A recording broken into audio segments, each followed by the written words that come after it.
Class में हम discuss करेंगे वो है वल्लभाचार्य को। तो तीन महत्वपूर्ण संप्रदाय निम्बार्काचार्य, माधवाचार्य और वल्लभाचार्य। तो आज हम देखेंगे वल्लभाचार्य, ठीक है। तो निम्बार्काचार्य और माधवाचार्य हम देख चुके हैं। तो सबसे पहले देखो, ये है वो विष्णु उपासक है और तेलुगु मूल के ये निवासी थे, ठीक है, तेलुगु मूल के निवासी थे।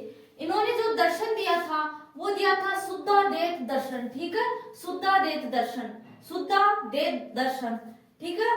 तो जो वल्लभाचार्य थे, निम्बार्काचार्य थे और माधवाचार्य, इन तीनों ने अलग अलग दर्शन दिए, ठीक है।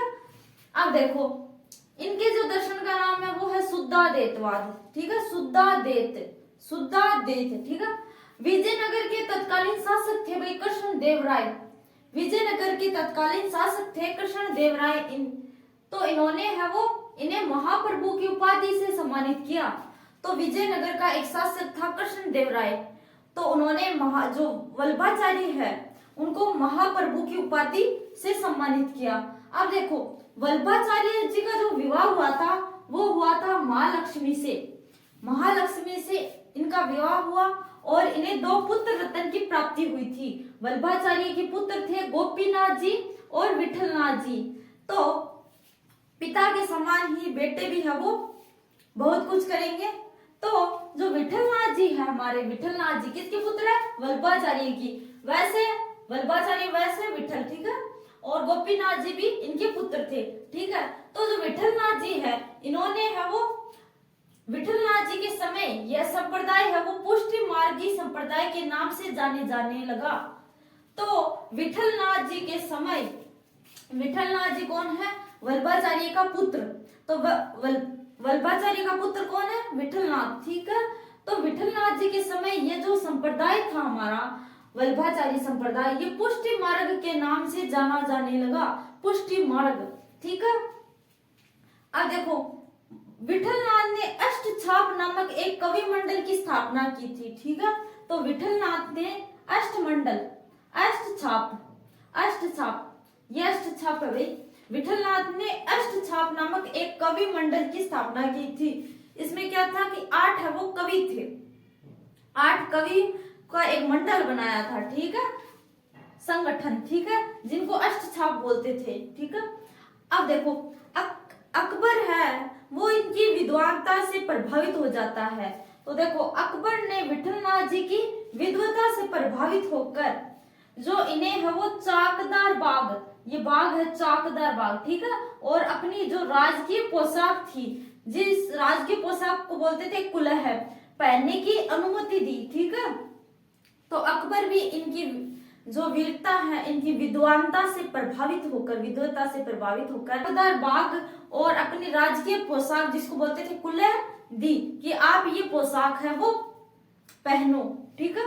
तो अकबर भी इनकी विद्वता से प्रभावित हुआ था और अकबर ने फिर इनको जागीरें भी दी थी।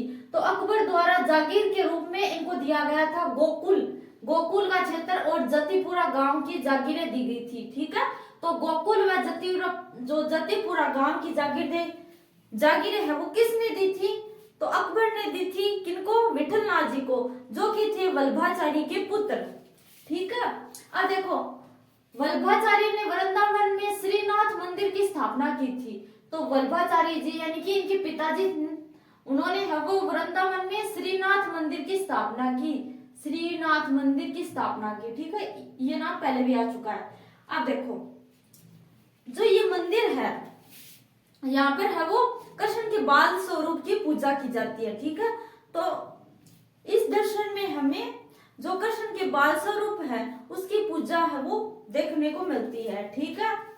तो यहाँ पर है वो कृष्ण के बाल स्वरूप की पूजा की जाती है। अब देखो, औरंगजेब ने है वो धार्मिक विरोधी नीति के कारण है वो बहुत सारे जो हिंदू मंदिर थे, मूर्तियां थी, उनको नष्ट करवा दिया और जो मंदिर थे उनको तोड़वा दिया और मूर्तियों को नष्ट करवा दिया। तो जो यहाँ के नरेश थे उन्होंने क्या किया, जो मंदिर थे, मंदिर बने हुए थे, उनको हवेलियों में कन्वर्ट कर दिया, हवेलियों में बदल दिया कि ये हवेलियां, यहाँ कोई मंदिर नहीं है। तो उन्होंने है वो औरंगजेब से बचाने के लिए जो मंदिर थे उनको हवेलियों में तब्दील कर दिया और इसीलिए जब जो हवेलियां थी उनमें जो संगीत होता था उनको कहा जाता था हवेली संगीत, ठीक है, हवेली मंदिर और हवेली संगीत। तो ये बात भी आप ध्यान में रखना। अब देखो, औरंगजेब की धार्मिक विरोधी नीतियों के कारण विठलनाथ जी के वंशजों ने गोस्वामी, एक तो नाम है इनके वंशज का गोस्वामी जी, गोस्वामी दामोदर और गोविंद द्वारा गोवर्धन से श्रीनाथ जी की जो मूर्ति थी, प्रतिमा थी, उसको 1669 में राजस्थान लेकर आए थे, ठीक है। तो वही जब औरंगजेब, मैंने आपको बताया कि औरंगजेब धार्मिक विरोधी नीति के कारण हिंदू मंदिर नष्ट करवा रहा था, तो ये इन्होंने क्या किया, जो विठलनाथ जी के आगे चलकर वंशज हुए वो गोवर्धन से कृष्ण जी की मूर्ति लेकर आ गए थे। कहाँ पे? राजस्थान में। कब? 1669 में। और यहाँ पर मेवाड़ का एक शासक था जिसका नाम था राज सिंह। तो औरंगजेब के समकालीन शासक कौन था मेवाड़ में? मेवाड़ में कौन था?